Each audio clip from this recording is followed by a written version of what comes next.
So I'm just going to talk you through a traditional, rational approach to motivating people to get vaccinated, which basically assumes that people make decisions by evaluating facts, risks and benefits, which isn't the full story, of course, as you'll find out when we add a knowledge of values and frames and behavioural sciences.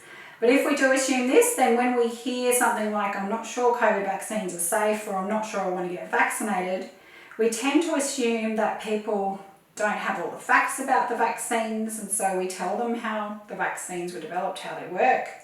Or we might assume they just don't understand the facts about vaccines, and so we present those facts in more or different ways, like in infographics or comparing vaccine risks to everyday risks. Or we might think they believe misinformation is true.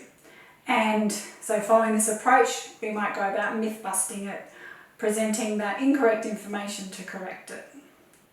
When our approach is informed by values and frames and behavioural sciences, we know that people primarily make decisions based on emotions, values and identity.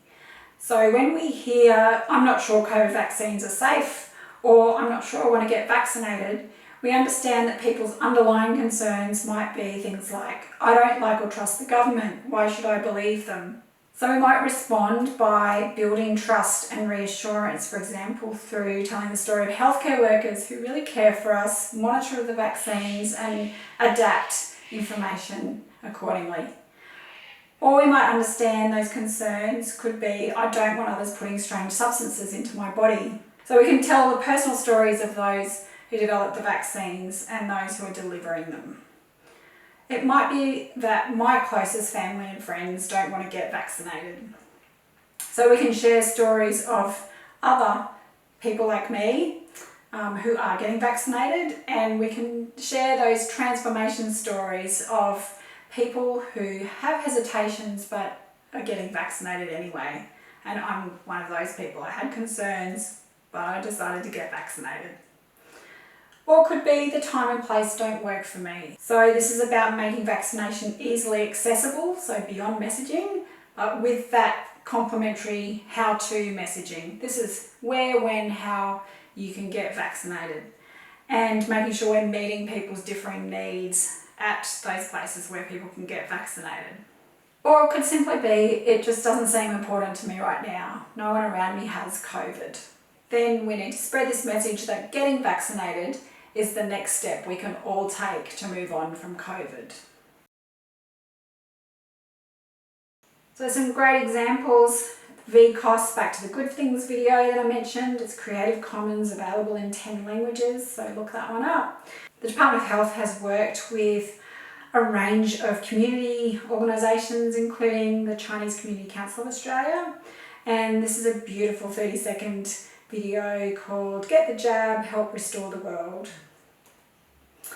From Department of Health themselves, I have 2 beautiful grandkids. I got 1 dose for each of them. And also working with Victorian Pride Centre, Fab Jabs available. Also, the department is setting up 10 dedicated disability vaccination pop-ups, and regional health organisations like Barwon Health have their own disability clinics and are sharing stories of people with a disability, so they share their experience with others and encourage others with a disability to get their vaccination there. Lots of organisations sharing personal stories, like this one from Jessica, shared by Frankston City Council. So partway down there, I believe getting vaccinated is a powerful act of community love. And a little bit further down, if you're able to, please get vaccinated to protect your loved ones and community. And then there's some easy details how to get vaccinated.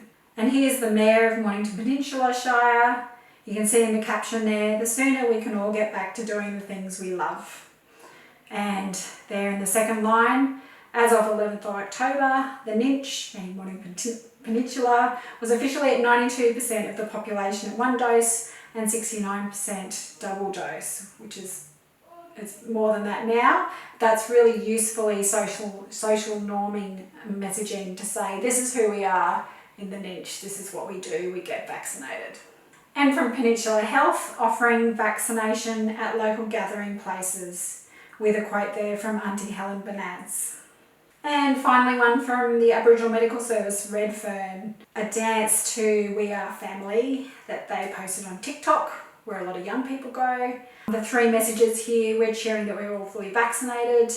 And then in the middle, it's the key to keeping yourself and your loved ones safe. So that close circle of care. And on the right hand side, beyond that, so to keep our mob and New South Wales safe and healthy. So great messages there.